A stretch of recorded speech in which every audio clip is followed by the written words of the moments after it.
Let's all get some lobby snacks. Hi everyone, welcome to Lobby Snacks, the show where we talk about the newest releases and some of my favorites in the setting of a movie theater lobby, just like you're coming out of the movies and you want to talk about what you just saw. And I'm your guy to do it. My name's Jake. Welcome all in. Today we're talking about a highly controversial movie that has come out this weekend. We're talking about Superman, dog. Stop.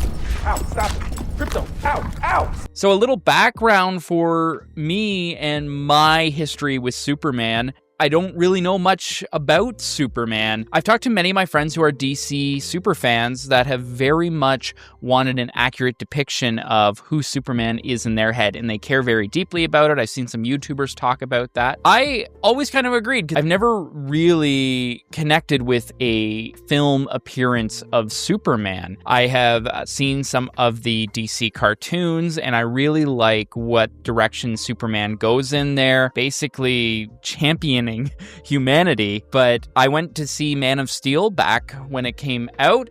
I enjoyed the movie for the most part, but I did find it a little eye-scorching in the final 30 minutes, and I just didn't connect with that version of Superman. I didn't really connect with the film Superman from 1978 either. I thought Christopher Reeves did a fantastic job embodying not only Superman, but Clark Kent.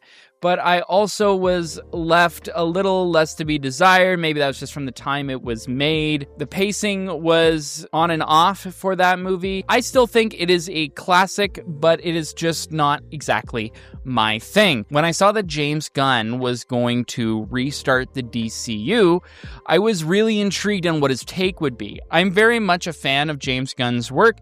My favorite MCU movies are the 3 Guardians movies, number 3 being my favorite, and I absolutely loved The Suicide Squad. I know about 10 of us saw that movie, but it's one of my favorite superhero movies of all time, up until the Batman came out. I know that James Gunn is passionate about the character and getting him right. From the trailers, they're starting to get really excited to see this movie, but I am just a casual viewer, and that was one of my concerns going into the movie. With an IP like Superman, you're not only getting the comic book people out to see the movie, you're getting the casual audience.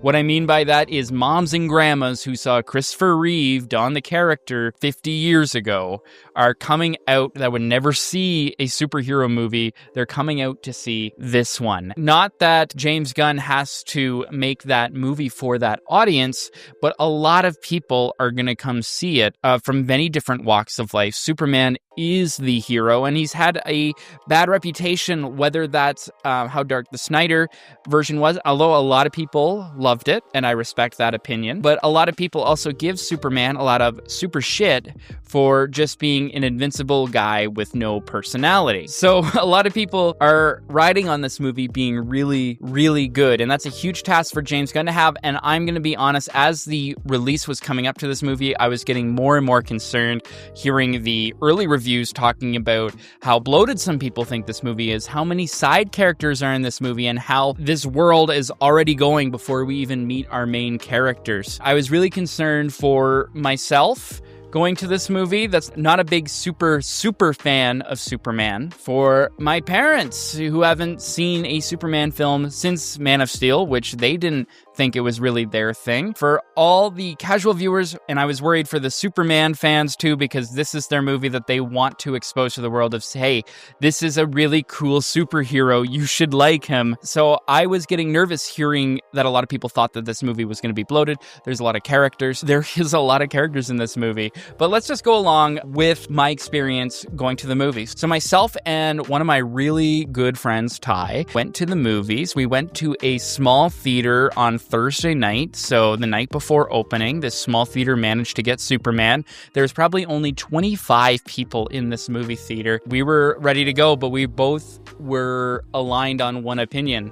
We like Superman. We're not super fans of Superman yet, but our minds were open to that. We were also both concerned about what I was just talking about. As casual viewers, are we even going to understand the jump into this world? And I'm very happy to report, yes. The reason why this movie works, Metropolis itself is a lived-in and breathed in world, and James Gunn trusts you to know that when you enter it. There is a scene where Superman is not even fighting the big bad. It's kind of played as a joke where his friends, the Justice Gang, whether they want to be called that or not, is fighting it. Well, he's going through some real emotional stuff and talking with Lois. And it just goes to show that this damn city does this every single day. They expect it. They expect Superman and his friends to be there to help, and James Gunn totally trusts you to jump on board. Some of the characters don't get enough screen time as maybe they should, but I was completely sold on the world because Metropolis itself is a main character in this movie, and all the people that inhabit it that you will meet. There is a lot in this plot. There's the Daily Planet gang,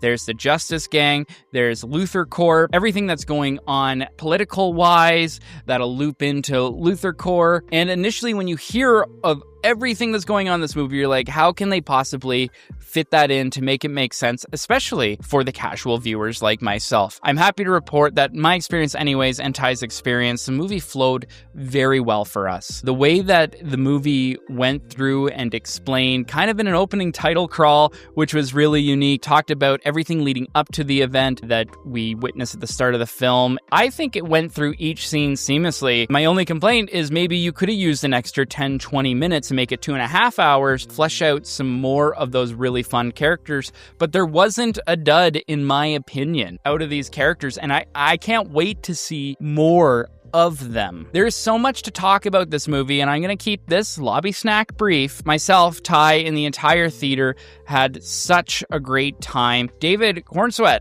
completely embodies the role and gives comic book fans and longtime fans of Superman finally what they want. Even the animated series fans, I think, are going to be thrilled. This Superman saves a squirrel off the street. It just shows the humanity, everything part of his character, and that's kind of what the movie culminates in, is even though he's this illegal alien, humanity wins out the day. And something I was very shocked with this film is how far they went with mirroring real world events, which is a really fine line to cross. One of the things I was thinking of during this movie is it too on the nose? I used the movie Don't Look Up, for example. They had a very strong political message mirroring real life in Don't Look Up, and a lot of people said it was way too on the nose. They were shoving it down our throats and calling the audience stupid. Now, my worry was some people might think Superman's doing the same thing, but I think the difference here is that the whole plot that mirrors the real-world events of Palestine and Israel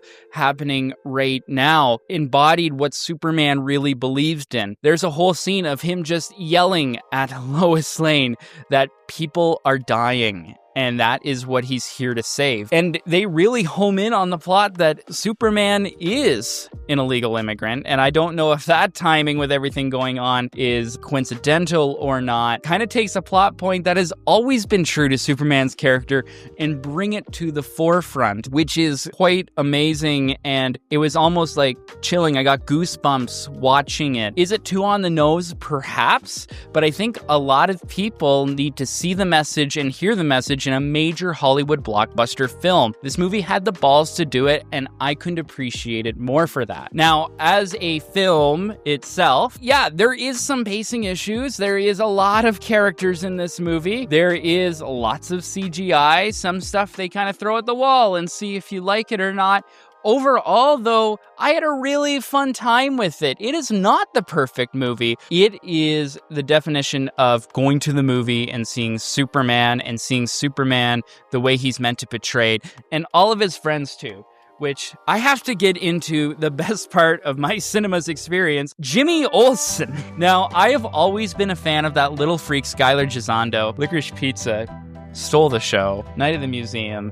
He is just amazing in everything he's in, and the way they made him a Riz god here, phenomenal. And he doesn't even want to be. And there was a row of about 5 teenage boys sitting in the front. They were hollering at everything Jimmy was doing. And it was really funny because when they came in, they were talking, and I was like, oh, are these going to be some of the teenagers that talk? And when the whole subplot that happens, I won't spoil it, but with Jimmy and the one girl in the movie that was connected to Lex Luthor, we were all hollering at it. And what a great mini performance. There's so many good mini performances. Nathan Fillion playing Guy Gardner was awesome. Rachel, who played Lois Lane, it felt right. The chemistry was there. One of the biggest things about comic book characters and their counterparts is getting that chemistry right. She was a badass character of her own. Everyone's talking about Mr. Terrific. I want to see a mini-series of just Mr. Terrific. Well, he was terrific. And it was the way that a lot of the humor was sent through a very dry character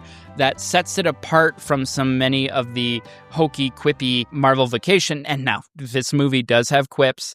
And I will say that one of my negatives of the movie was me and Ty were literally calling some lines before they were said. It is a tad predictable. This movie is meant for the kids. It is meant for the adults. It goes there with Lex Luthor, which was really scary.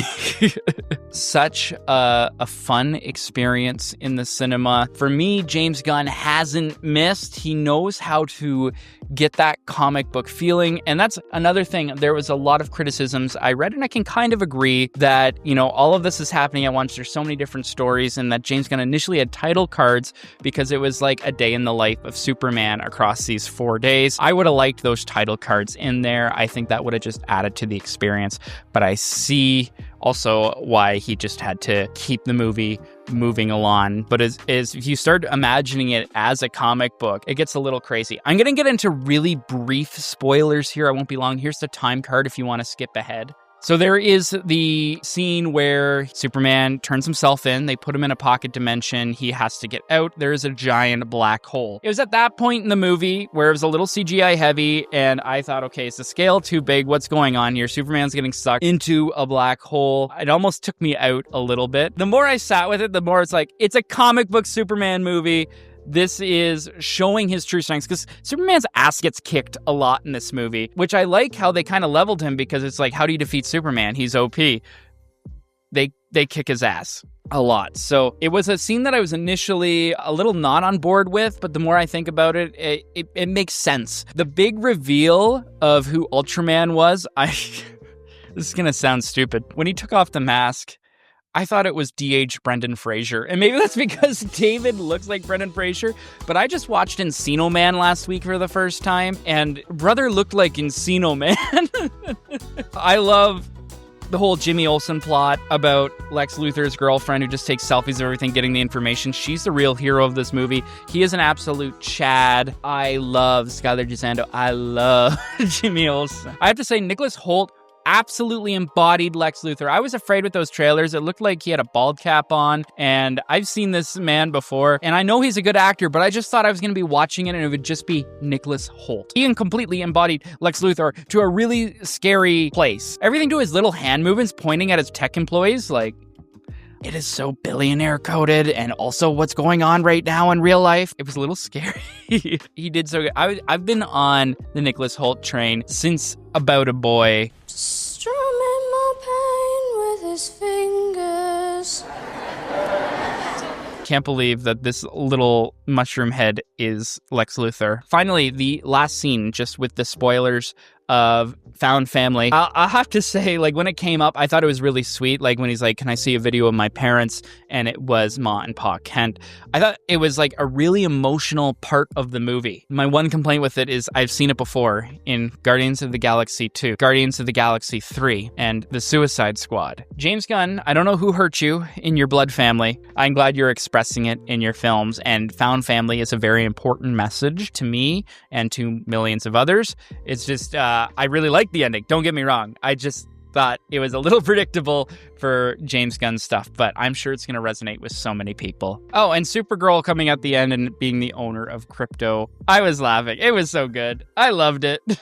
Okay, that's it for spoilers. That's it. I told you I wouldn't be long. Hi, welcome back. So to answer my question I posed at the start of this video, this movie, I was really worried, was not made for casual Superman viewers, and I was completely wrong, and it was so thrilling to see. I put all these expectations in my head over some pre-screening thoughts of it, or just people who haven't even seen the movie that was judging the movie off the trailers. And I have to say, of course, go in and make your own opinion, but if you love this movie and you want to take your parents, if you want to take your found family to the movie, you want to show somebody who isn't really into superhero movies, they're gonna follow it just fine. I hope that they really enjoy enjoy the movie. It is not a perfect movie. This is my Letterboxd score, 4 out of 5 stars that I gave it. In the end, it is superhero schlock that we've been seeing for years, but it's a superhero schlock that has a lot of love and care into the movie. And I can't wait to watch it again, and I can't wait for all my friends to watch it again. Special shout out to my friend Sam, who I got to see it before him, and I had to keep the spoilers to myself, and I'm really glad you enjoyed the movie, Sam.